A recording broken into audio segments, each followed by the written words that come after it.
To Dylan Saccocchio de Cesare. There's a mouthful.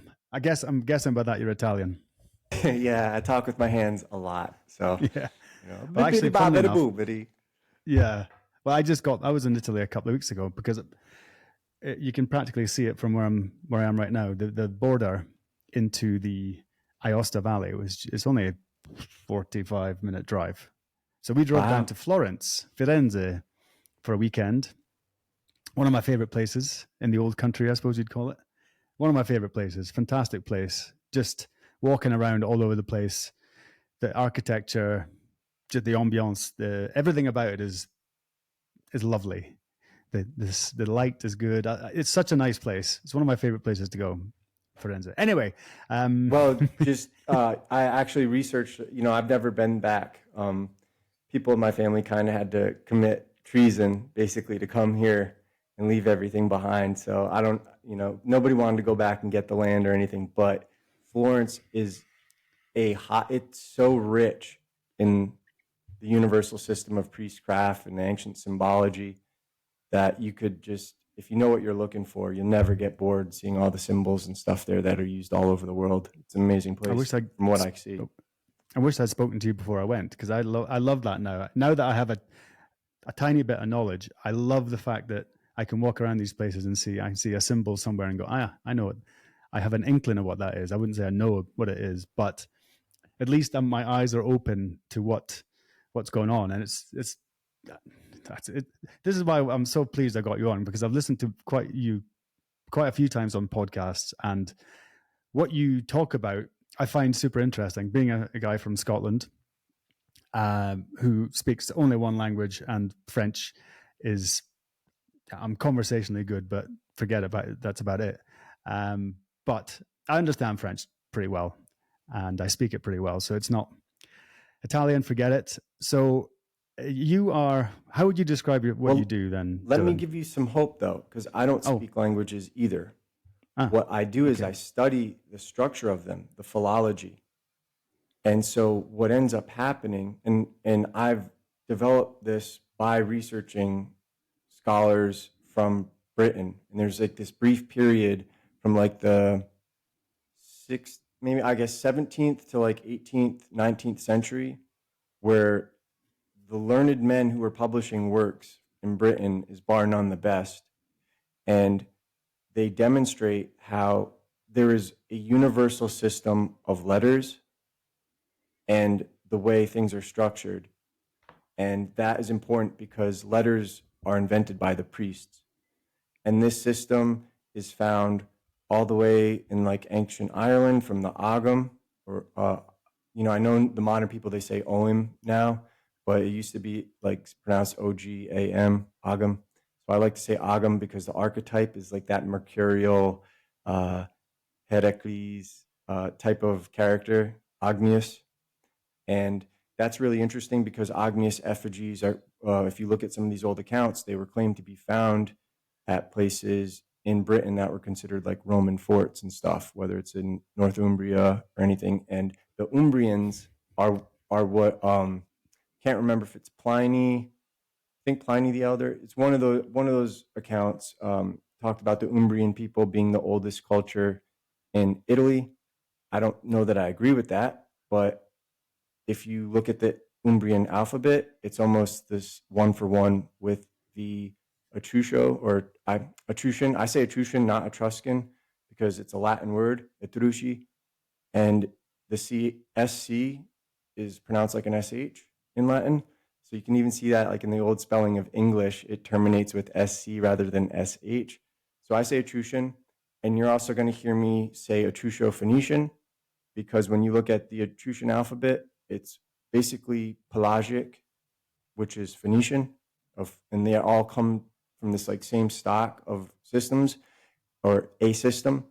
And the reason I think the Phoenicians are ancient Italians rather than someone coming from the Orient is because Phoenician, the root of that comes from puni, which is an Etruscan word, and it means purple. And you see it still in Latin as Poeni, and poni is that OE ligature. That's how it looks. And when you look at their languages, that is what it's all coming from. And the ancient Italian, that Etrusco-Phoenician begets the Latin language. And if you study the ancient languages of Britain, whether it's the Cornish, Armoric, Welsh, the Irish and Scottish particularly, and I think the Manx is a little bit younger, but it's all still the same system. And northwestern France, which is Armorica, which I wouldn't be surprised if that's what America is really named after. Could be full of shit, but it's just something that's crossed my mind because a lot of people in New England are French, myself included. I'm part French. All of this is coming from the same system, and it's conceded that they were the thalassocrats, or the lords of the sea in the Mediterranean.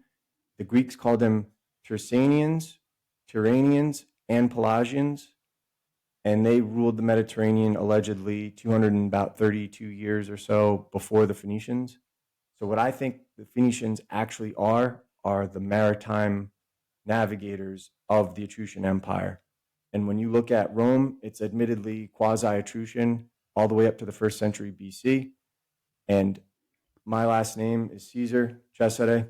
That's what family I come from. I'm from various branches of the Black nobility, although they would kill me if, like, back then, if I was doing the work that I do now, they'd probably put me to death because, in a way, I'm against the non-consensual, legalistic nature that the system that the Vatican employs and kind of controls us. But that's a different type of story. And it's not that they control us, it's just that they are entering us into contracts without our consent and full disclosure, which in the legal world, that's a null and void contract. But that's a different story. I don't want to go down that road.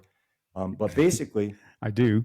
Oh, yeah, we can if you want to. But not now. Yeah, we can if we want to. But I don't really want to. I guess what I'm trying to do with my work is yes, there's a lot of dark things in this world. There's a lot of quote unquote conspiracies, but I'm not trying to like push that. All I want to do is show people that if you look at language in our history, you can see there's an overarching connection between the ancient world that has been largely ignored.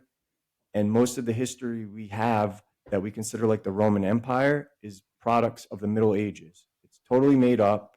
It's bearing false witness. And that gets into a whole other thing, a whole other controversial subject when you start looking at, like, if you start reading the ancient languages of Italy, none of them are Indo-European. But they want us to believe that everybody's coming from the Orient, and, the Vikingers and stuff and all these like types of Scandinavian peoples are coming from the north of the Black Sea, and then, maybe they're colonizing Britain, whatever else they're doing. But the thing is the Celts, the ancient Etruscan language is Celtic. That's where Roman comes from. And you can see that if you study all these languages, they all have affinity to Italian or Latin. And when you look at the earliest alphabets, they're just deformed Roman letters that they call Saxon in Britain. The most ancient architecture that they call Saxon, it's just Roman. So there is something that's being covered up. And I think part of it might be because people wanted to get out of having to pay tribute to Rome. So the best way to do that is to pretend they had nothing to do with it. And then after a generation or two, everybody's like, no, we're not you people. We have nothing to do with you, But where Britain gets its names, Bretanax, that's the Tin Islands. That's Phoenician. And so Britain was a hotbed. It was like a secret for the Phoenician Empire and the Italians and stuff. You'll still see like the same symbolism that Sicily uses on their flag. It's called the Triscale, means tri-leg. You'll see that on the Isle of Man. We were talking pre-show that the emblem of Ulster, you call it the red palm. You'll see that red on hand. stele. Yeah, red hand. Stelae of Tanit, T-N-I-T. If people want to look that up, you'll see that in Sicily. These predate that symbol. Now, I know that flag isn't developed to like the 1800s or whatever, but that symbolism is in your culture. And you see that it starts like that, and eventually they start putting an eyeball in it, in the palm. And then that, I've seen as that it as well. works its way eastward, it becomes the Hamsa symbol, but it's older in Sicily, in the Carthage. So Cool. it's fascinating. And I don't have my book on me, But the real universal empire is where I've laid this up in. And I basically wrote it for like 10-year-olds. You could give it to a child. It's not controversial. The goal was to just establish as many facts that I could get from the archaeological record, and then also from the linguistic record that we have from incredible scholars such as Edward Lloyd. His last name is spelled Llhuyd, and he wrote a lexicon that I'll send you when we're done. It's bar none one of the best preservations of your languages in Britain and northwestern France, and I highly recommend your audience and you start looking into this, because I think you guys are the key to figuring out what's going on in this world for our ancestors. And the reason I say that is because I can look at Etruscan artifacts in Italy and see words written on like artifacts, like a caduceus artifact, and it says selvans. Now, selvans is what archetypes like Sylvanus came from in Rome, and then that begat like Pan, that archetype. I don't know if you know Pan. It's kind of like the satyr with the goat horns and stuff. Yeah, and it's basically all the reckoning of the year archetypes, where the old year ends at the winter solstice and the new year begins, right? The Yule. And that word, you're not going to find what it means technically in Etruscan. But when I look at the Cornish language, the same word, Sylvans, means savior. So I'm almost 100% sure because of that.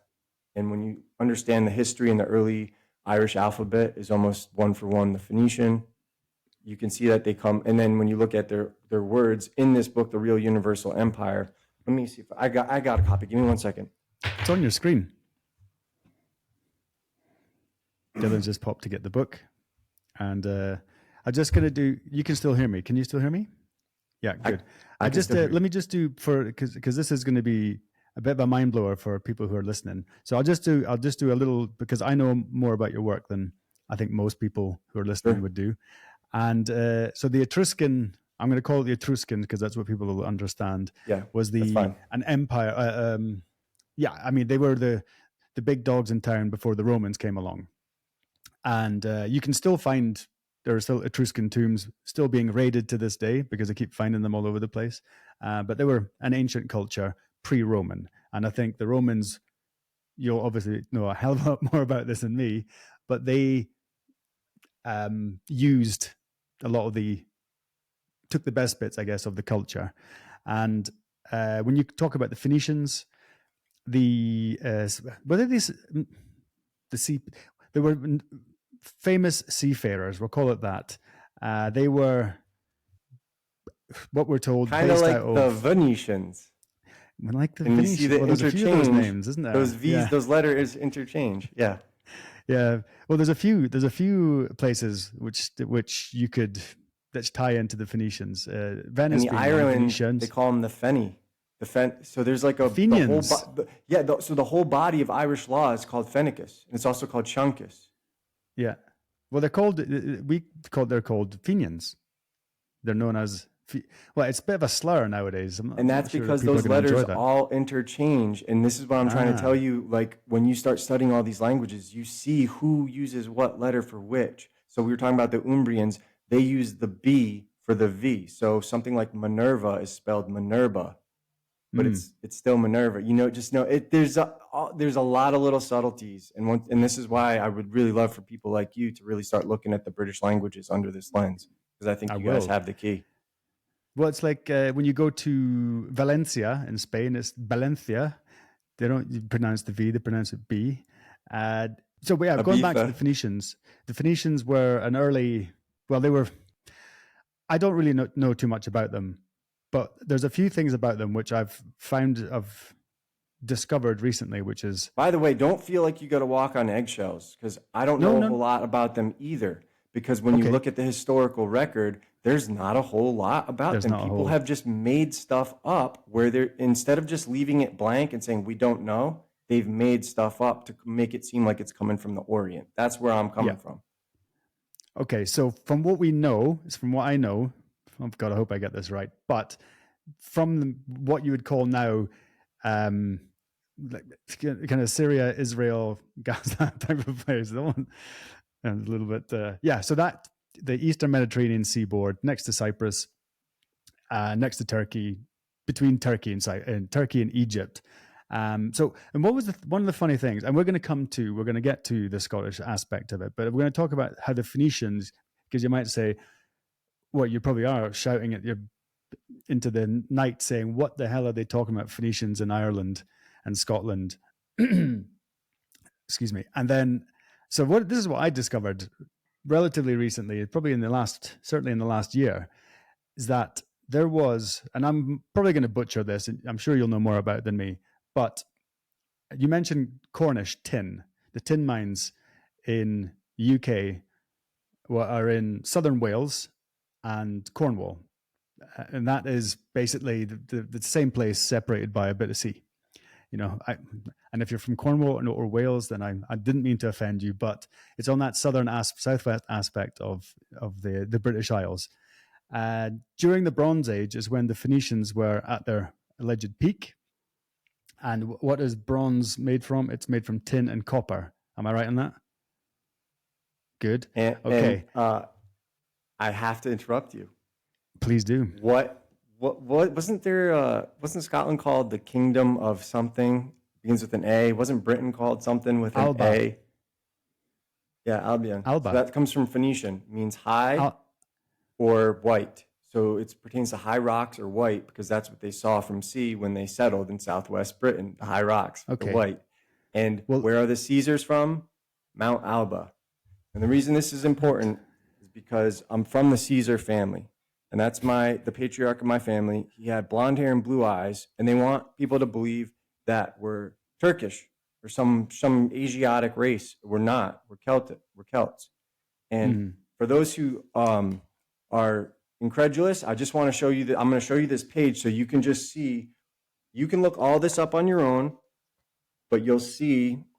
I can't see myself. Okay, you'll see that the Irish language has such great affinity to Punic, and these are words that were transliterated in the 1700s, what's left of the Punic in Malta.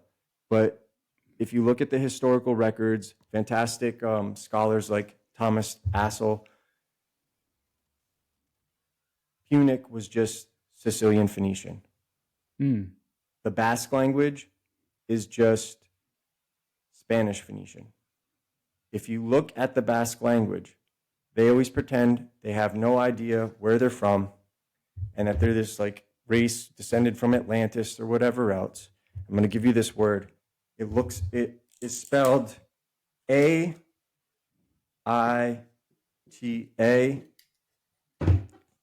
It looks like this. A-I-T-A. Right? Aita. That means father in the Basque language. Now, you can look up this.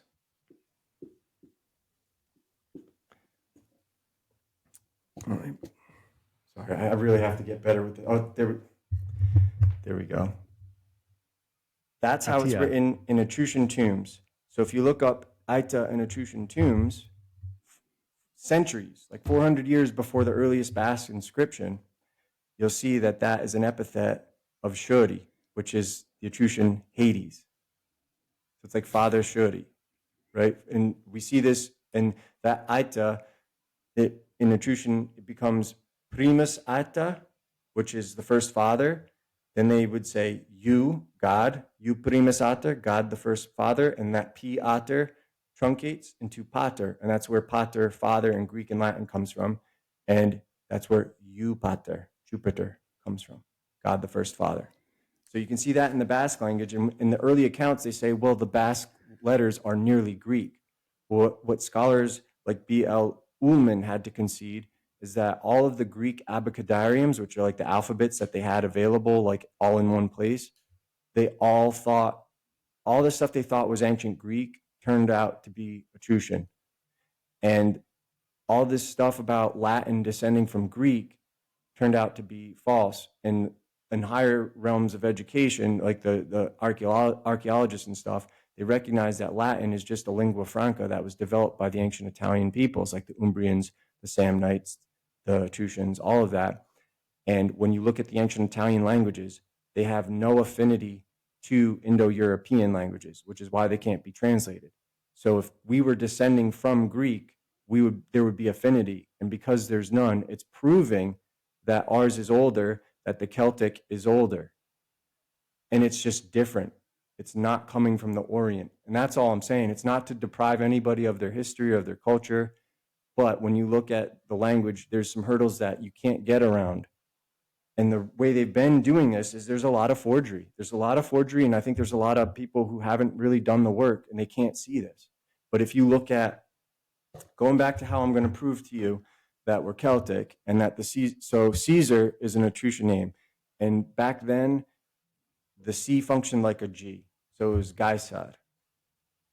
Now, Caesar, that's where it takes the term in like German, where Kaiser becomes emperor or whatever, but that's long ago. But if you look at the word, I'm going to write it in two ways. And I'll give you two citations from the historic record. So you see Isar. If you look this up in O'Reilly's Ancient Dictionary from the 1800s, O'Reilly's Irish Dictionary, you'll see this word means God in Irish. Isar, Aesar. It's what the Nordics call the gods.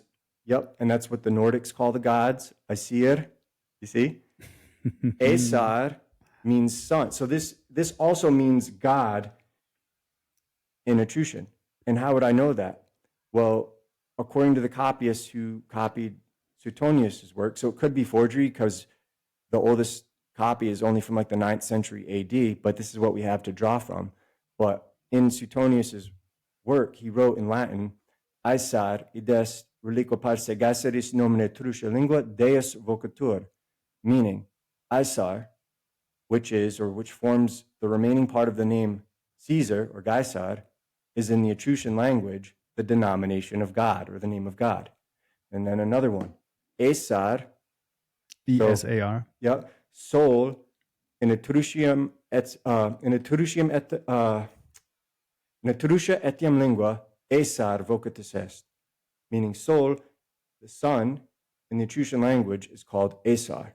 So all the way back into this, our ancestors, the God and the sun are related to the same thing. And the reason, so you're Scottish, right? What's your word for sea? Do you know? Sea. So, I don't know what it is in Gaelic. Like the S-E-A. It's M-O-R, Maur. That's right. Sorry, yes. That's in Gaelic, yeah. So that means sea in your language. And that word in Latin means ocean, mare. Or sorry, sea, mare, maur. Mm-hmm.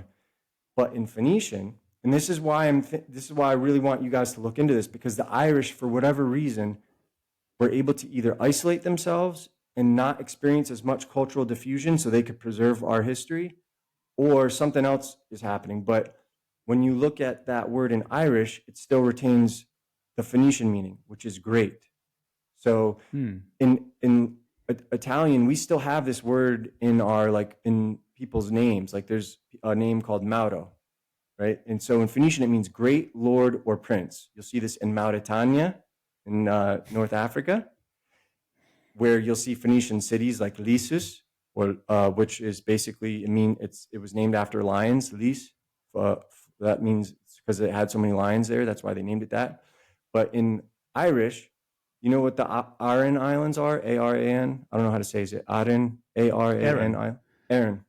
Aran is so if you say... No, that's the goddess, though. Aran means land. It's not Ireland, but there's a subset on like the north, is it the west coast of Ireland? There's a group of islands called the Aran Islands, A-R-A-N. Okay. And one of those islands is called Inishmar. Oh yeah, I've heard of that one. So that just means great island. So that same word, that M-O-R, that is in Scotland means sea, or in your version, it still retains the Phoenician meaning of great island. Mm. And there's a really cool thing called the wormhole there, if you've ever seen that. And they say it's like a natural like rectangle cut out of the rock. I think it was probably a fishery or something, because you'll see this all in the islands in the Mediterranean. Carthage, Malta. You know, sometimes people call them ocean baths, but I think they were probably places for like storing their, like they'll put the seafood in the nets and keep them fresh or whatever, something like that. I don't know, but you see this footprint, and the reason why the Irish is so special, in my opinion, is because they've retained all the ancient stuff, and their letters, all are similar to the Phoenician system. The only challenge, though, is the oldest Irish manuscript that's written in Irish letters is the Psalter of Colmcille. And so that's St. Columba, for those who aren't listening or who aren't familiar. You might be familiar with St. Columba. But the language, even though it's written in Irish, the language is Latin. Yeah. So I'm going to send you the photographs after. It's on my phone, and I won't do it now. yeah, I'm excited. My parents live in Cyprus. So for those who don't know, Cyprus is the Eastern Mediterranean, like I said, between Turkey and Egypt, Eastern Med, closer to Turkey, very close to Lebanon, Syria, Israel, etc. And that's one of those islands which has been, any civilization has owned Cyprus, you name it. And the Phoenicians were certainly there, because there's a harbor, it's called the Old Harbor. And you'd walk past it and it just looks like it doesn't look like a harbor. It's like a small bay, an inlet almost. And it's shallow. You can jump in, and there's these straight trenches cut out of the sandstone probably there. And I was looking at it, and I thought, what, this is weird. But it can't be that old. And then I found out when I was reading a book at my mum's house, which it's a 5,000-year-old Phoenician harbor. So, which brings me back a little bit to what I was going to say about before, for those listening, to get how I got interested in this subject and how I ended up speaking to you, is because, like I said, during the Bronze Age, bronze and tin are the main components. Sorry, copper and tin are the main components of bronze. And this, we know all the Bronze Age. The tin came from Cornwall and South Wales. And I think a little bit in Spain too, because this is going to blow your mind too. It's going to blow your mind too. So in Spain, now it's like this. It's called the Port of Cadiz, right? But I think it looks like it's something weird like that, like QADZ, something like that. It would be the Arabic spelling might be with a Q. CADIZ is the. But it was named that after friendship. And if you look at, again, I'll revert to O'Reilly's Irish Dictionary. Friendship is kadas. C-A-D-A-S. So for everyone who's thinking this is crazy, I promise you, when you go look this up, you're going to start seeing that I'm not talking out of my ass, and the penny's going to drop. And what you see in our cultures, specifically the Irish and the Britons and the Italians, and this is kind of like Mediterranean, we're all good with the navigation.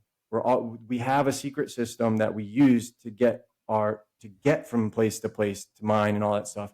And that's what made us, like the Italians, the reason they were superpowers, because at that time they had pretty much all the metals that they could want.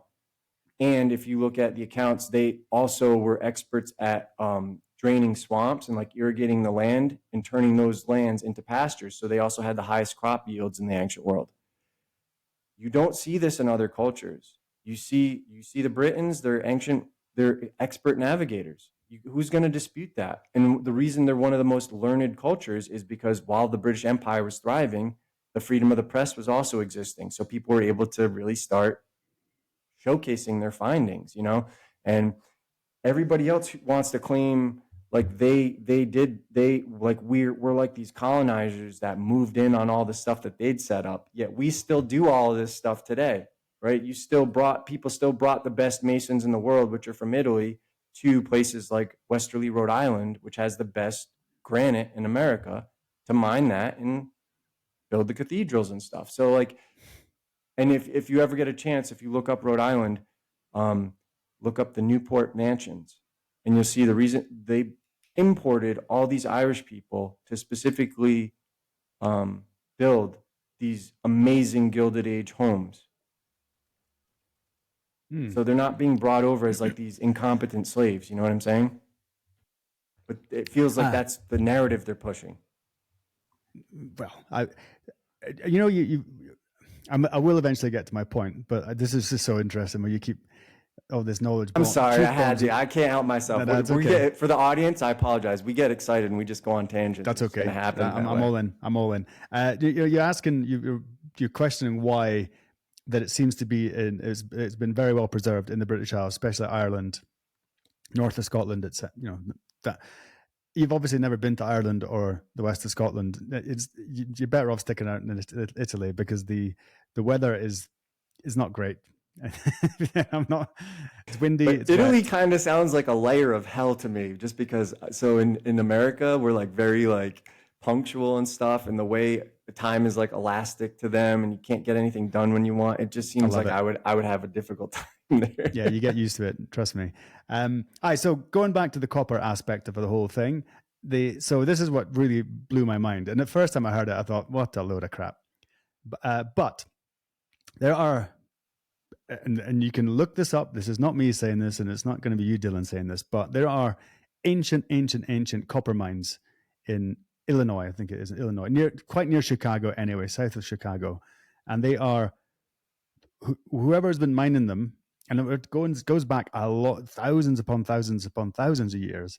And they have taken out a lot of copper, thousands of tons. They're very old. Just leave it at that. And so, and then an interesting story. There was a person I was listening to who's researching giants in North America, which is a subject I need to go on to as well, because that was a good one. But the Native American tribe of that area, can't remember what the names of the tribes were. It's not important to the story, but their oral tradition, and we have established in the previous podcasts that oral tradition is usually very, very accurate and very correct.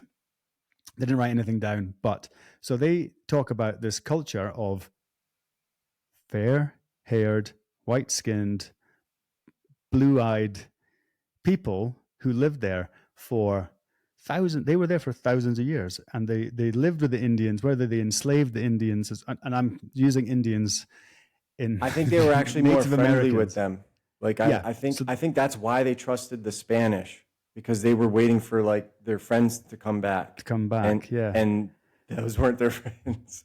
Well, it becomes really interesting when you say that, because they had, and this is their own tradition, they had metal. They had metal arrowheads, they had knives, etc. They could use metal tools. And then one day, I don't know what happened. No one really knows what happened, but these fair-haired, they call them giants. They weren't that tall, but they were probably about 6 foot-ish, what we'd call nowadays.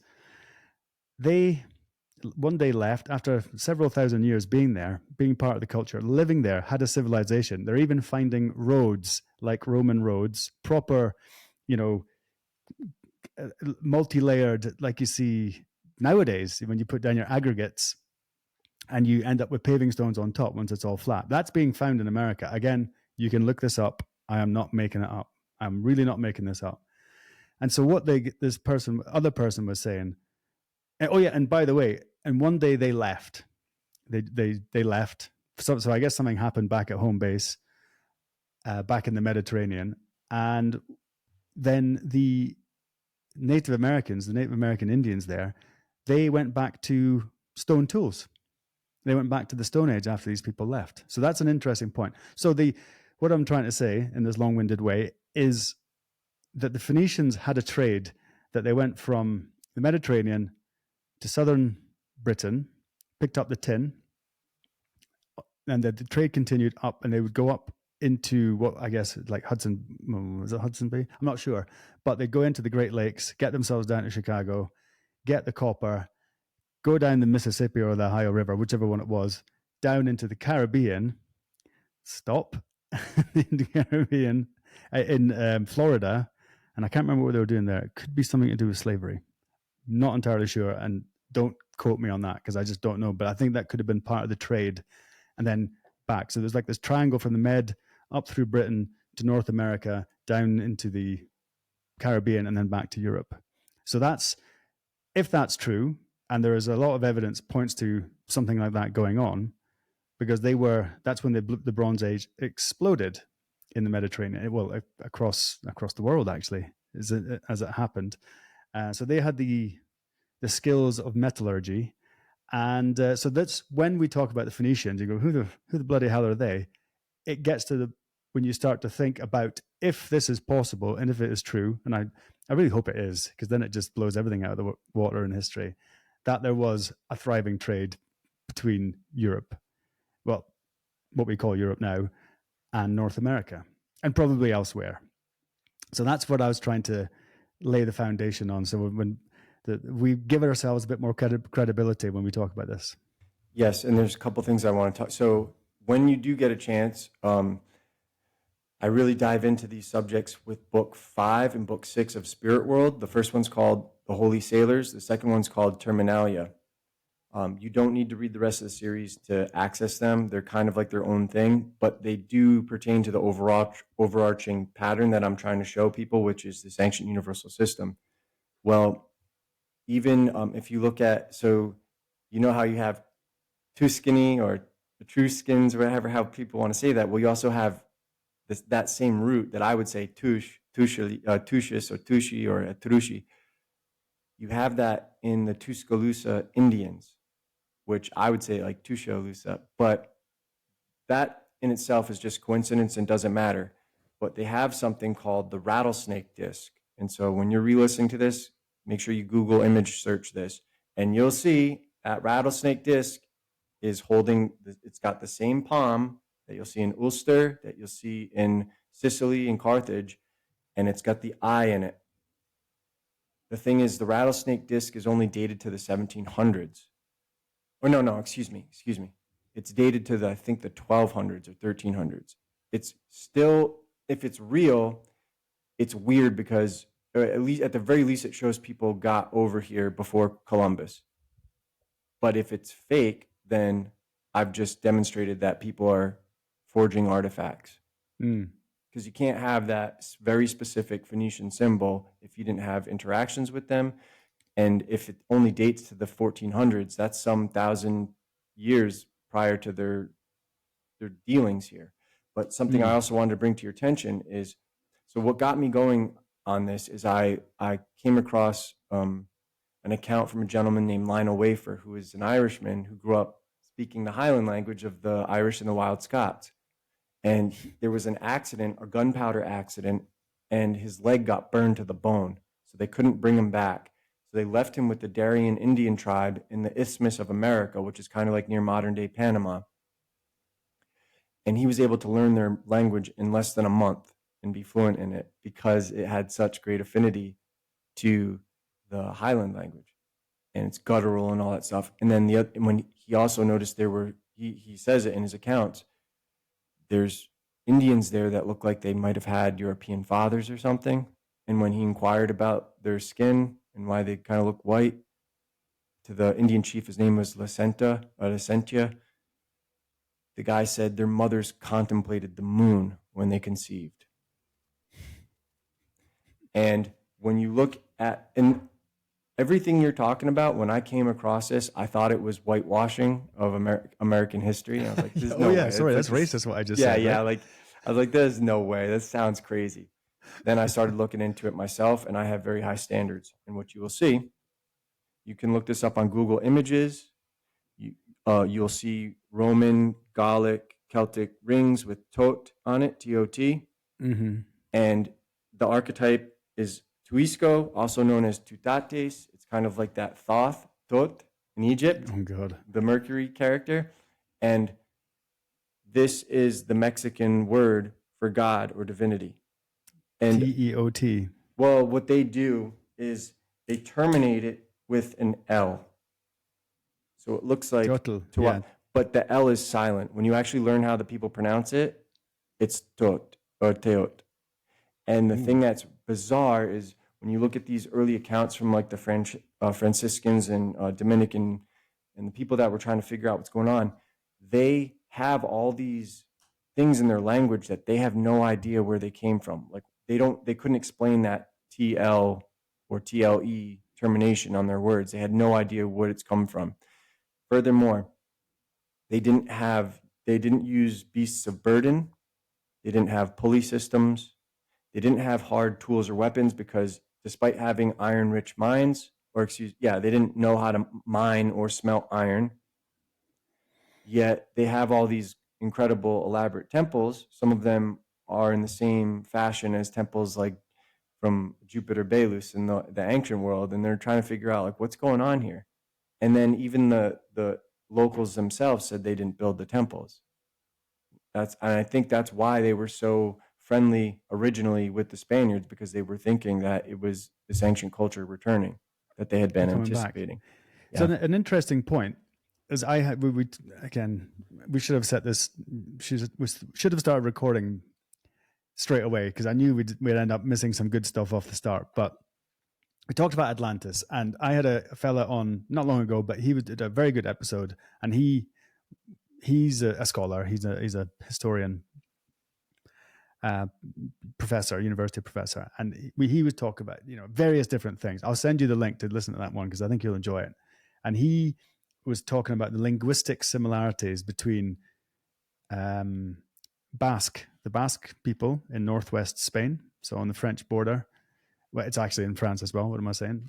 The Basque region is in southwest France and northwest Spain, and there was this how the link between the languages are quite a unique language. There's not much in the way of connection between it. I know you're going to blow me out of the water here, but that's not my point. My point is that he was talking about how there are Indian tribes. Again, when I say the Indian, I mean that with all respect. I'm not being a racist. It's weird because some people in America, they like being called American Indians. Yeah. And I'm going to be honest with you. I think it's because they're from India. They're from Asia. Oh, really? Because on the further the East Coast you go, the more Caucasian features they have. They just have like a reddish hue to their skin. Yeah. So there is an Indian race that isn't from America that has a hue. And I kind of have it because I'm part of that. The tribe would be Anyanwia. They call them Cherokee now. But like when I'm around I'm Italian. When I'm around other Italians and we tan, I look red and they look brown. Like it's a totally, even though they have blue eyes and shit, I still look red. And they're like, "Are you Indian?" I'm like, "Yeah, I am part Indian." Could be. So there is a red hue to the skin that until you see it in person, you can't appreciate it. And I've never seen anything like it from an Asiatic people. So I'm not saying that there aren't natives from here. But I think what happened is, I'm not saying it's an ice bridge or whatever, how they say the Bering Strait froze over or whatever, but something, I think maybe some Asiatic, maybe Japanese, or specifically the island of Java. When you have all these Polynesian people and stuff coming from like, South Thailand, there are nautical navigating people in Southeast Asia. And if you look at the temples in Java from like the 1400s, and then you compare them to some of the stuff you see in Mexico, I can show people temples in Java and say, "Hey, what part of Mexico is this?" And they'll be like, "Oh, I can't remember. I think I saw that when I was there." Like it'll be reminiscent, and then I'll say, "Nope, it's from Java." Yeah. And you can see all this. So I wouldn't be surprised if the Asians got there as well, because there's definitely an Asiatic phenotype in America to the natives, in my opinion. Well, there are that Caucasian features there where they look like they are related to Europeans. They just have that reddish hue to their skin. Well, we could go into the controversial waters here, Dylan, but the point I was going to making was that he did a linguistic comparison between, and he found words in Native American tribes who were, the words were very similar. Are you talking about the Mi'kmaq? Talking about the Mi'kmaq Could be the people? Mi'kmaq. I can't remember. But when it comes down, so when I mentioned the fact that there was this civilization, lost civilization now, whatever it was, now being rediscovered, and again, I know very little about it. I'm just saying from what I was reading about. You don't have to keep prefacing that. You can just say it. And I'm just going to say it. Because the way I work is, I'll look into whatever you say, but the thing that I struggle with is a lot of people make claims about the linguistics, but then when I'm like, "Where's your inscriptions?" Yeah. Nobody ever provides the inscription. So like the Basque people will say their ancient language, and then I'm like, "What's your oldest inscription?" And it's like first century BC. I'm like, well, you're using Etruscan words, and I can find these inscriptions from the 4th century BC and older. And I'm different because there's a lot of people that have noticed this before, and they'll say, well, it's because the Italians and all this stuff, they all came from Britain. And I'm open to that because, like I showed you, clearly Celtic, Germanic, blue eyes, blonde hair, not Eastern, Asiatic, or whatever. So I'm open to that. But then when I say, it's kind of like playing poker, where it's like, okay, you show your hand. We're betting on the pot, right? And it's time to show the cards. The Irish can't produce inscriptions older than the 5th century. The Scandinavians are even worse. They have all these things. They're like the oldest Finnish inscription, if you believe it, because a lot of people think the Phoenicians and Fenians are from Finland. And again, that's something that I would totally buy into because of the phenotype. But then when I say, where's your evidence in the language? All they can produce is like these artifacts from the 1200s. And it's like, scribble on wood. And I'm like, no. You expect me to believe that Scandinavians, the best they could do is some chicken scratch on an antler comb while the rest of the world's building lifelike marble statues? I'm not buying it. I'm just not buying it, because if you look at Germanic people, they're really good with engineering and stuff. There's just no way that there's just a lot of stuff in the historical record that I think is forgery. And I think it's people trying to like hype themselves up. Like you hear the Orlinda, you hear about the Vinci tablets in Serbia. And when you learn these ancient alphabets, and this is why I'm trying to get people to learn this system, you can see that the further back you go, the less letters they had. So the first Etruscan alphabet was only 12 letters. The first Phoenician alphabet was only 13 letters, which in my opinion indicates the Etruscan is older, despite them being the same system.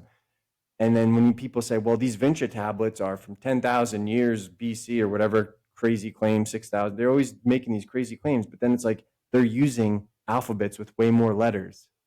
So yeah, maybe that artifact isn't a forgery, but it's not dated to what you think it is because it's using more letters and letters that were modern additions. And that's where I have a problem with a lot of this America stuff, is because I live near in the Pacific Northwest, and there's a volcano called Mount St. Helens that erupted in like the 1970s or 80s. I can't remember. And they dated some of the rocks that came out of that as being millions of years old with their whole carbon dating, whatever their process is. And they were only 30 years old. So they've constantly shown time and time again that their dating process is worse than guesswork. It's not scientific, doesn't employ the scientific method. And that's what I mean by that. And then when you look at the DNA situation, DNA isn't as reliable as we think. It's reliable to what currently exists. But they found ancient cadavers in Carthage from like 1500 BC, and nothing in Lebanon matches it. Nothing in Europe even matches it. The closest thing that matches it is a rare type of DNA in Portugal, but even that's not a match. And obviously you can see the language. These people were all connected, and we're all descended from these ancient cultures. So why isn't there a DNA match? And it's not because they're different species. It's just our DNA changes over time. I think that's the only solution that I can come up with that makes sense to me. That it's not, our DNA is not set in stone. Like in 1,000, 2,000 years, your grandchildren's grandchildren are not going to have the same DNA as you. And that's what I think is going on. And that's why it's so hard to accurately, chronologically place this stuff. Yeah. So the other night we were having a back and forth on email. I was talking about, you were asking me about DH, so the letter D, letter H, and whether it occurred where I live. And yes, it does, because there's a bunch of whiskeys. Was it DH or was it BH? I can't even remember. BH and DH. What's the word for dove? Because it looks like doob. D-U-B-H? Yeah, D-U-B-H is... And that BH function. And that goes back to the B and V interchange that we were talking about earlier. Yeah. Yeah. So bishop, it depends. Bishop, Yeah. So MV, MH... I sent you that video, that YouTube video. That was the guy did a good job, because I didn't know, I had no idea. But there was a couple of girls called, it's M-H-A-I-R-I is the name. And you think it'd be Mari, but it's not, it's Vari. But it's with the MH and if it's MH at the beginning for V, and if it's BH that's the V at the end. That's what it is. So it's MV for V at the start and VH for V at the end, or something like that. There was an American guy, the professor, who lived in southwest Scotland, and he learned the Gaelic and he went deep into it. So that guy was good. I sent you that link. Have a look at him. He seemed to know what he was talking about. But it all gets a bit fascinating. So how does that tie in with the Phoenician, the Etruscan language? So what you'll see is like they just take different symbols. So it's not like the V is a sound that's gotten rid of, right? It's just something that they use different letters. Like you'll see this in Cornwall. They're basically just changing up the letters and the symbols that belong to the letters. So like you'll see like the Cornish use like an upside down H, and it kind of looks like a U, and I think it's to function like the Greek upsilon, which when capitalized looks like a Y. Yeah. You'll see in Etruscan, you'll see like, so a lot of people aren't aware that even the runes that the Germans and Scandinavians use, they come from the alphabet at Clusium, which is Etruscan. So you'll see like in Greek, they have this thing called the he letter, and that it functions Delta. like CH. So that's what you see at the beginning of Christ. Yeah, X, sorry, yeah. like Christ. Oh, right? it's an X. Sorry, I thought it was Yeah. Sorry, my lambda even. Yeah, my writing's not the best in the world. You have to forgive me. So in Etruscan, you'll see this written like that, and then at later times like that, and that's Lieben. Like they use that in that rune. So you'll see all of these things coming from Italy. And the reason I say they're coming from Italy is because that's where the earliest inscriptions in the historical archaeological record are being found.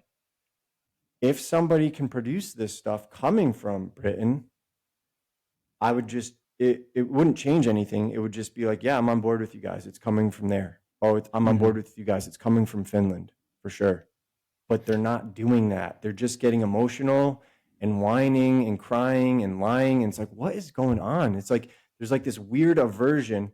And I think it may be just because people don't want to be associated with the current state of Italians, but hey, if you're going to do something about the problem with the aging population in Italy, because a quarter of its people fled to Italy, fled to America, the best way to solve that problem, in my opinion, would be to invite the Irish and the Scottish and these people from Britain who are ancient to come back home on holiday.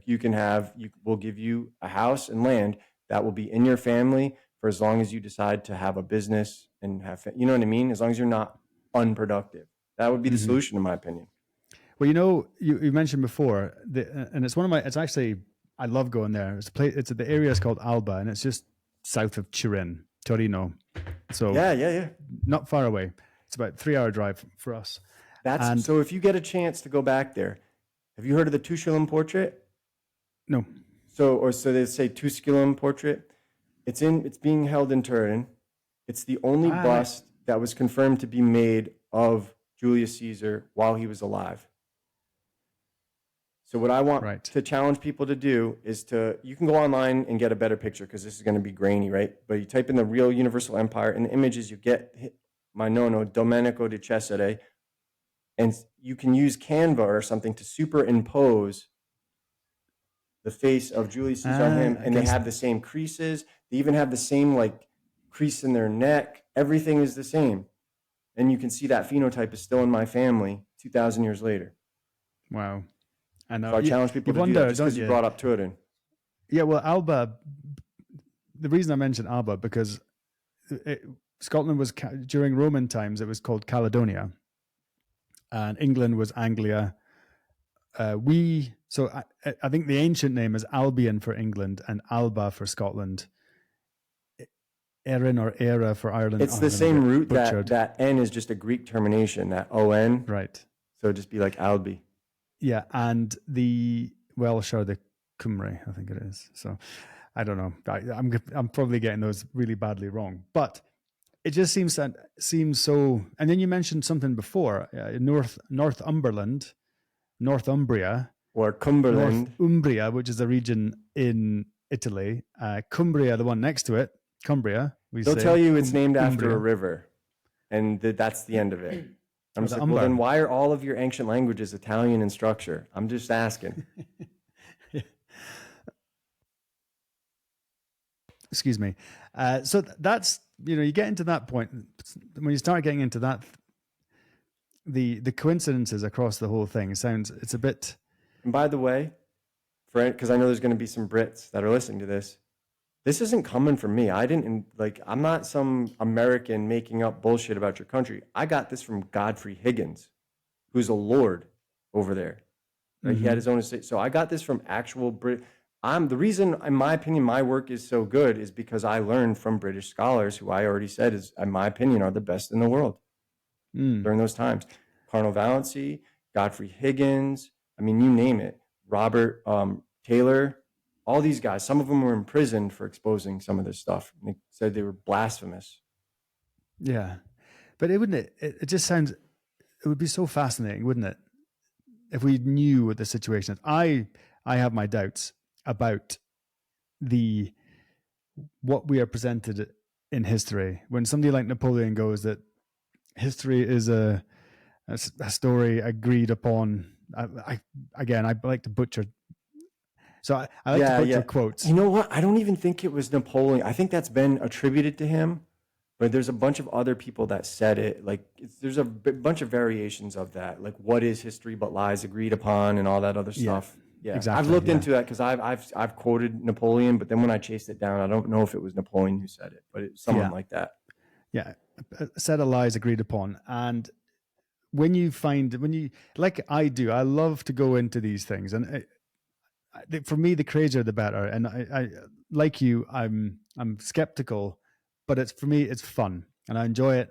And if it resonates, I'll try and find someone like I did for you. I'll try and find somebody to come on and talk me through it. And I say, okay, yes, or nah, this person's, I'm not necessarily buying it. But when you do dig in and you do find things such as this copper situation going on, this civilization with the copper, and it could be controversial because we're whitewashing it. I think it actually makes it more interesting, if you ask me. And real quick, just to support you, this is in the historical record. Like, so if you talked about Britain or tried to move there from Carthage, you were put to death. So this was a very rigid system. It's how they maintained a tactical advantage, and they didn't want people to know about Britain because they didn't want people fleeing. Just like how Italians are in a state of ruin right now because a lot of their youngest, strongest, brightest people said, fuck this, we don't want to be under the kingdom of Italy, and we're going to America.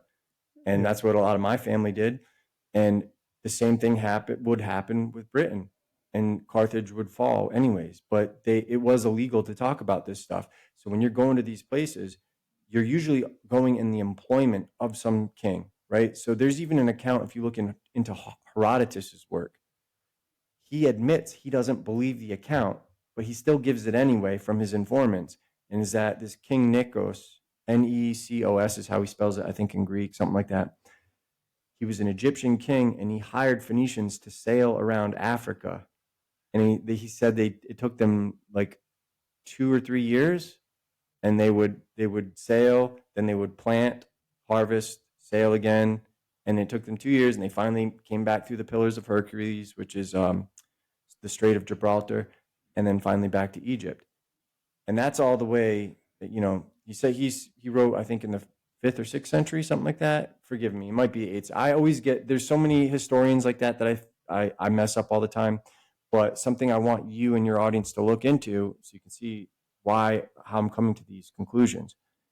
If Herodotus is a legitimate historian, and then in the same century, he's called the father of history. But in the same century, but a little bit later, there's another Greek historian that emerges named Thucydides, and he's labeled the father of scientific history, whatever the hell that means. Neither one of them mentions Rome once. Yet Rome should be in everybody's vernacular, right? Everybody should know what Rome is based on its history, right? Being founded in the 8th century BC or whatever, right? You don't see these accounts, and I'm trying to figure out why. You don't see any, like, nobody from the time that would have mentioned King Solomon's temple or any of that stuff, Israel, they don't mention any of it. And this is the problem. You're going to start seeing that all this biblical narrative is not in the actual historical record. The only thing you're going to find in Jesus in the first century is the Celtic Jesus, God of War, ESUS. You can find his name inscribed on the pillar of the boatmen in France, Roman Gaul. So you see all this, there's serious implications to what we're talking about.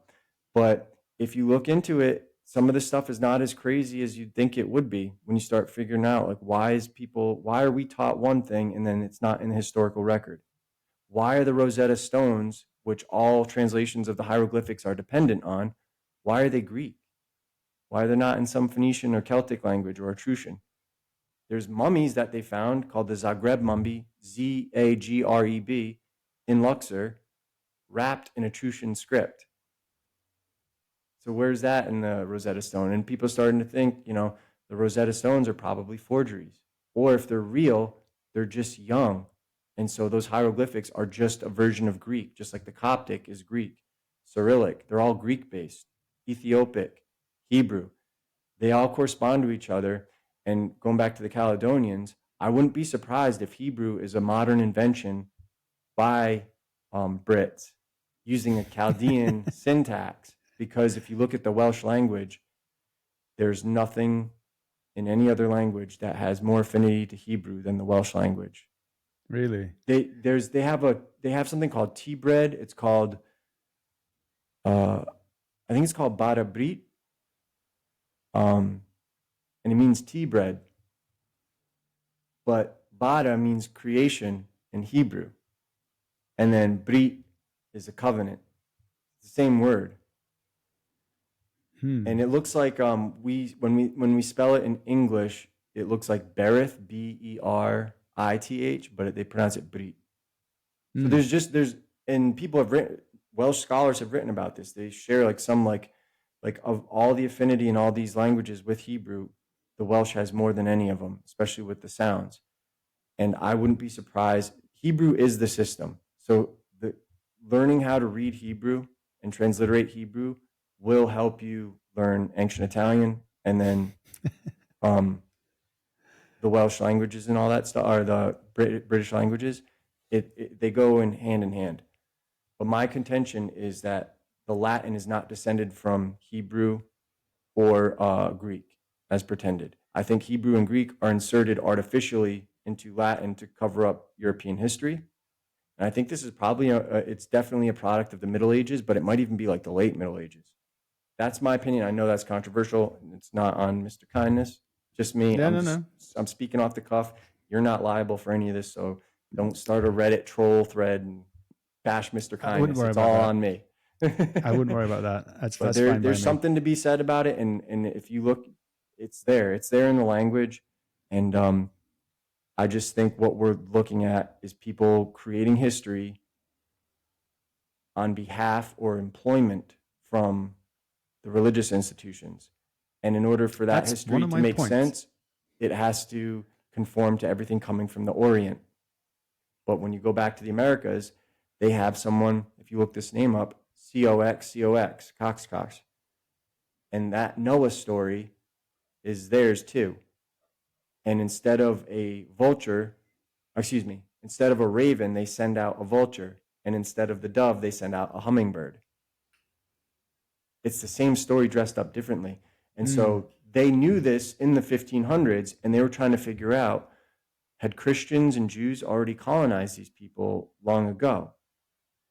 And the conclusion that they came to is, no, they couldn't have, because they have all these stories in one system. They're not divided like Christianity and Judaism is. So whoever brought this had to have these allegories and these stories prior to the schism. Wow. And they didn't have use of letters in America. They had pictures. They drew paintings. So if they had letters, then it would have made sense that Jews or Christians brought it to them.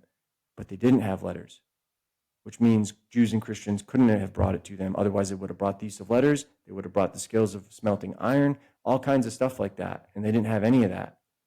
And then when you look at what the Queen of Spain, Isabella, did, you couldn't come to the new Spain, to the new world. You had to get express permission. You could not be anybody other than a soldier or somebody associated with the Jesuits, Dominicans, Franciscans, someone associated with the Inquisition and the priesthood. You couldn't be a Jew. You couldn't be a Muslim or anything like that, a Moor. You couldn't be a scholar, a clerk, anybody related to the legal industry, a doctor. They didn't want learned people over here because they were burning everything and destroying this cover-up because it exposed the church. And that's there. You can see that in the historical record. Funnily enough, Dylan, I had that as one of my points we were going to talk about. One thing I'm going to talk about first, which because you mentioned it, and it was to do with, have you ever heard of a book called The Colburn Bible? Yeah, I just did a show with Crow, and when I looked it up, I can't find any of the earliest manuscripts. All I can find online of it, so maybe you can send, like, I want to actually look at like the archived actual text so I can see it in its authentic capacity. Because right now, all I see is people like modern transcriptions of it using like Microsoft Word. So I want like, you know, like when I show you the Psalter of Colmkill, it's in a library. They've archived it. It's got digital photos. You can go look at it and flip through a page and see it in its original form. Well, it's got an interesting story, the Colburn Bible. But I would like to look into it if you can find the original You can copies. buy one. I think there's called the Colburn Society or something like that. But they were basically, again, I'm trying to find one of these people to come I just on. want to see, because I'm that guy that's going to look at how it's written in real life. Like, I'm going to look at the artifact value. And so if it reeks of bullshit, I'll call it out. But I can't even find that. I can't find that. You can buy the book. I think it's called the Colburn Society or something along those lines. No, but you get what I'm saying? I'm not trying to buy to have an original one. I want to see the original manuscript. Like, I want to see the fragments. I want to see whatever it's from in the historical record so I can look at it. That's what I'm going from. Yeah. So and it ties into the point you were making about how the Spanish weren't allowing anyone into South America or Central America, the Americas. And I have my own views on it. We'll get to them and we can discuss them. But one of the interesting historical parts of the British Isles is the story of St. Patrick, because, you know, he chased all the snakes out of Ireland. And I know it's an allegory. It's the snakes were the druids, because the ancient symbol of the snake was for knowledge, not a bad person. The serpent is wisdom. Serpent is wisdom, exactly. Yep. And the story in the Colburn is, and I just checked this out. I had to double check it because I thought, pretty sure that Jesus, according to this Bible, that Jesus himself came to Britain, and he went to Stonehenge because it's part of the Druid culture, and it was a pure form of what he said was early Christianity. I actually did this on ChatGPT, just a little check, because I said, what did I say? In the Colburn Bible, is it written that Jesus came to Britain? And yes, I'm going to read you verbatim, so it's quite funny. The Colburn Bible does mention that Jesus visited Britain. According to the text, Jesus is said to have traveled to Britain on a Phoenician ship, red alert, with his great uncle Joseph of Arimathea. This journey is claimed to have occurred during Jesus' youth or early adulthood. The Colburn Bible contains accounts from Celtic merchants who reportedly met Jesus during their travels to the Middle East. The idea of Jesus visiting Britain is part of a broader tradition found in other legends and apocryphal stories, but it's worth noting that these accounts are not recognized in mainstream Christian theology or historical scholarship. So, I thought that was fascinating. That funny enough, came there with a Phoenician merchant. Yeah, and they always ignore the Apocrypha, but if you look at like the early Christian fathers, they quote the Apocrypha more than just about anything. Is that right? But so back to your Florence trip. I don't remember if we were talking that on the air or off the air, but something I want to show you here. So you'll see in the middle of a sun. So this is the Jesuit IHS, right? IHS. What does that stand for, the IHS? Well, they'll tell you it stands for Jesus, the Savior of all men. Like, okay, because that's all over the place. Hominum Salvator, right? Yeah. But it's not. That's for the rabble, not for what. So people who are initiated can look at this and they'll see that it's actually Latin and Greek letters mixed into one thing. So this upsilon, when you accent it, you can ask anybody who speaks Greek, it becomes the hu. You'll see it like written like in the word. So we pronounce like hydro or hudor. If you look at it in Greek, I'm not going to write it out. I can, but it's for, well, I'll do it. So it would look like U, that weird D, O, R. So that when that is accented, it functions like HU. So that IHS comes from the old monogram of Bacchus, the sun. And you'll see that in Florence, look up YHS. And what it really signifies is Hu-esh. And if you look at the Hebrew, ES, that's the fire. God, Hu, you, how we talked about that with Jupiter, Hu-esh, God the fire, the sun, and that's why you see it. Jesus is the sun. So if I were to literally transliterate that, it would look like I-E-S. And you'll see it in the Greek world, it looks like this. That's kind of looks like R. Yeah, it looks like an S. So Jesus is the sun, and what day is St. Patrick's Day? Remember? It's March 17th. March 17th. So I don't know about you guys, but that, when you look at the name, the word equinox, it means equal night. And those are the days of judgment, Judgment Day, because the sun judges the world equally in day and night. The 17th is when the actual equinox is for a lot of parts, especially in New England, definitely. It might be in your part. That's why that holiday is really there. It's the sun crossing over, and that's where it begets all that other stuff. Passover. So that's not 21st of March, because that's when I... No, they call it the 21st. That's what it is like to the lay people. But if you actually go on like time and date and look at the exact astronomical precision of when, you're never going to get a day where the night and day are exactly equal. But on the 17th, for where I am, it's the 18th. But on the 17th, on the east coast of America, and I think it changes based on geographical regions. And this is part of the caveat to why calendars are so difficult to pin down, because it's subjective based on your location.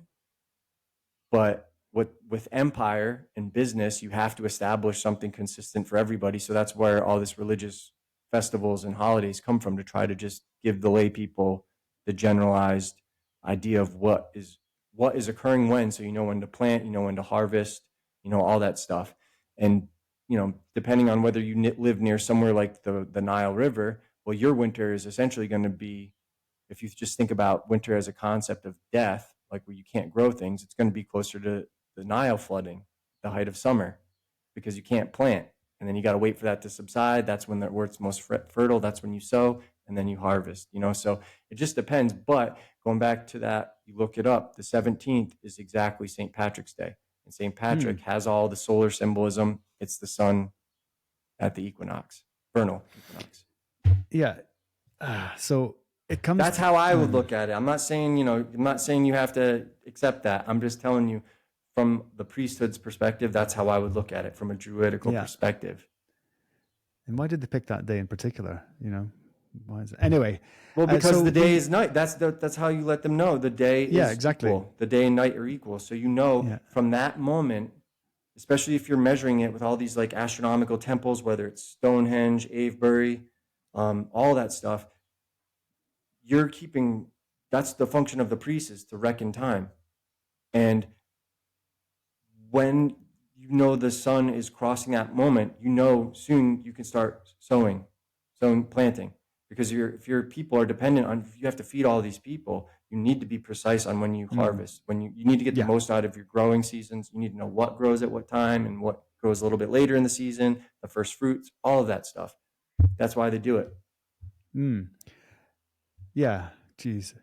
So if Jesus did come to Britain, Dylan, that would change everything, right? And the some people even say is from France, you know, like I've heard that even one like well. Je suis. I am. I'm the great I am. Je But suis, again, that's Jesus. Jesus, je suis, whatever. Yeah. But Jesus tells you, he says, I am the Alpha and the Omega. So if you look at that, those are Greek letters. That's an acrostic. So it would look like I am the Alpha and Omega. But Omega in Greek looks like that. Or if it's lowercase, it kind of looks like a W. So who he really is Yao.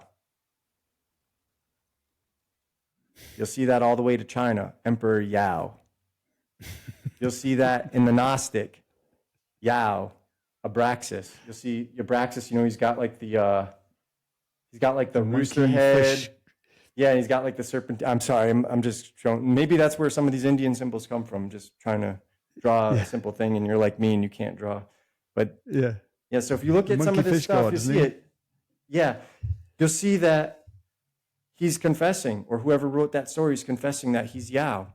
And Yao is an old heathen or heathen name for the sun.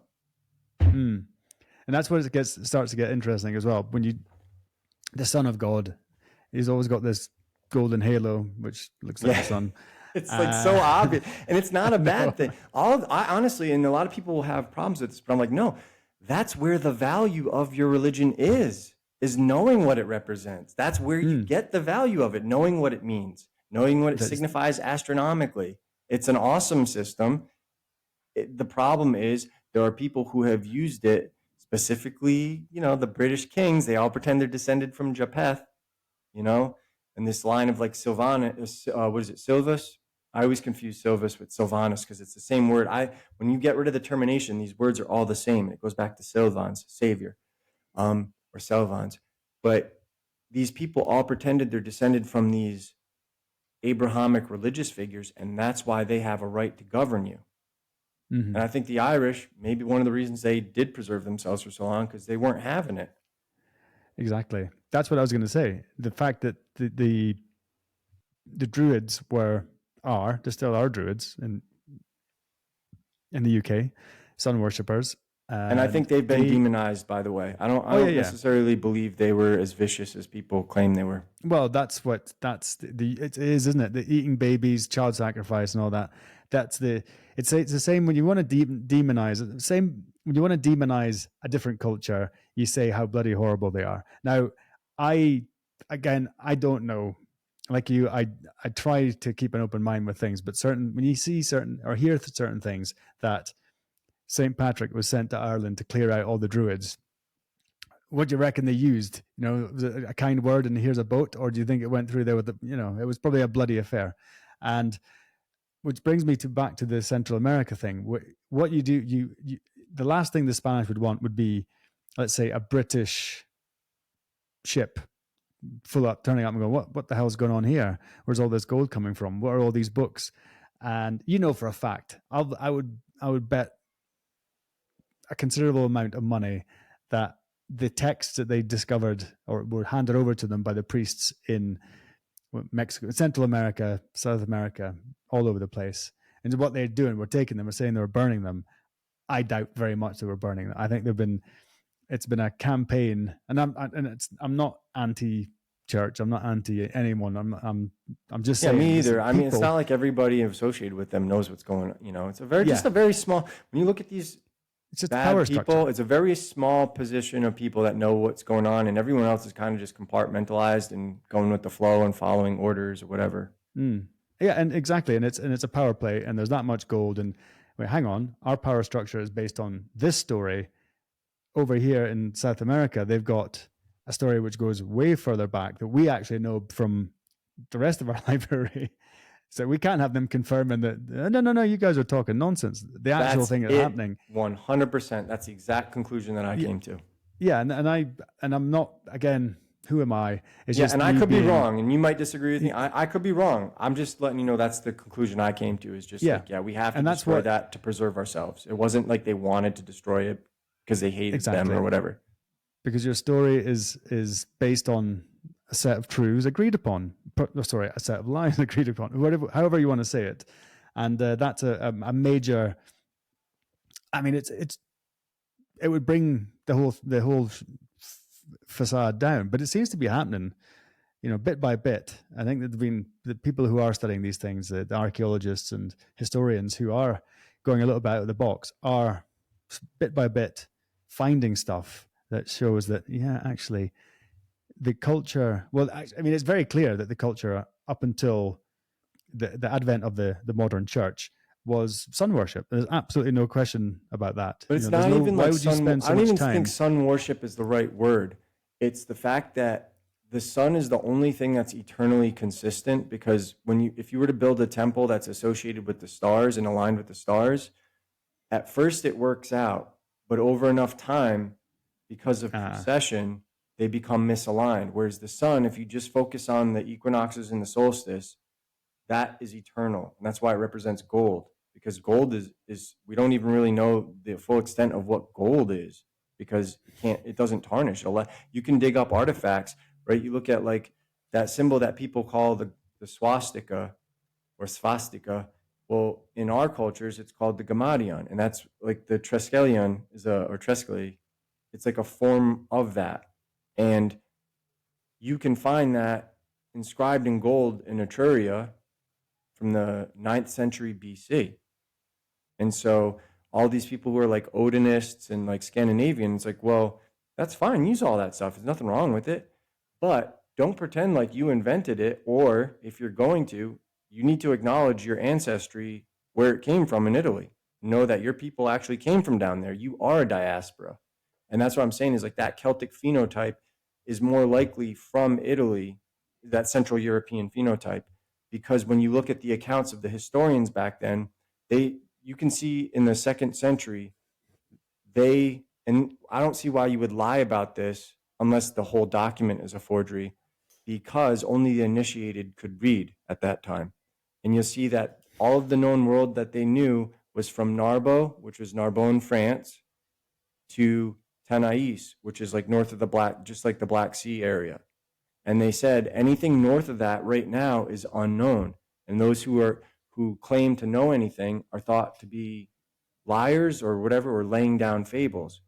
However, this hasn't, the Etruscologists that I learned this detail I'm about to share with you, the archaeologists in Italy, they haven't had, I hate using the word scientifically because it's not employing the scientific method, but they say, for lack of a better word, they say scientifically analyzed, but I'm just going to say the amber pendants. If you look up Etruscan amber pendants, you'll see all kinds of stuff online in Google. Amber was really expensive. A pendant, an amber figurine, fetched more of a price than a healthy slave. So some of this amber, the content that comes from the amber that comes from the Baltic region has something in it that I forget the name of, that the Sicilian amber doesn't have. So because the amber hasn't been technically analyzed yet, we don't know necessarily where the Etruscan amber is coming from. If it happens to be coming from the Baltic region, then it means they were up there centuries before that quote I was telling you, when they're saying, oh, we don't know what's north of the Black Sea. That means they were at least doing what they were doing in Britain, and they were finding the amber and coming back. And obviously, you're probably making settlements, but they're not civilized. There's no like complex concentration of human civilization there. But who knows? That might have been how the Nordic peoples colonized there. Or if you want to say this is all coming from the north, we now have to look at, well, how are people surviving in those environments without the right clothing and technology, women, children, all that stuff. So we're looking at a totally different change in the landscape, in my opinion, because I'm like 10 degrees south of where like Norway is, right? And if I'm outside during winter for like more than an hour, even with like highly competent, like windproof, weatherproof gear, I'm starting to get really cold. So it's like the idea of somebody surviving that with like, you look at like, well, we did. People are going to war with like no clothing on and kilts. Stuff, Yeah, but the kilts have a function though. The kilts are cloaks, they're bed. Like the kilts have a really good function, and that's one of the things. Going back to the Caledonians, That's one of the things they found in America is some of them also had those cloaks that they would sleep in and stuff. Yeah, for some reason, I haven't been to that part of North America, but I know people who live there and say how cold it is, Vermont, New Hampshire, that kind of area. And where we are, if you look on the map, on the globe, it's pretty much the same latitude, not far off, maybe even a little bit south. But we've got the Gulf Stream, you see, so it doesn't get, I mean, yes, it does. And we also have the elevation. That's the problem. Like the Rocky Mountains, like the elevation is what, once you're like 2,000 feet above sea level, it gets cold faster. It gets a lot colder. Yeah. Well, I'm about, I don't know, 1,500 meters right now. So whatever that is, about 3,500 foot or something. So you're up there. That's a lot. Yeah. I'm looking across the Alps as we speak. I've got Albion. I think it's all the same word. Yeah. Alpin and Albin. High rocks. That's white. Phoenician. I'll make this the last point because I'm already late for dinner. But this is much more interesting, and it involves the what do you call it? Oh yeah, so your namesake de Cesare, from the Julius Caesar.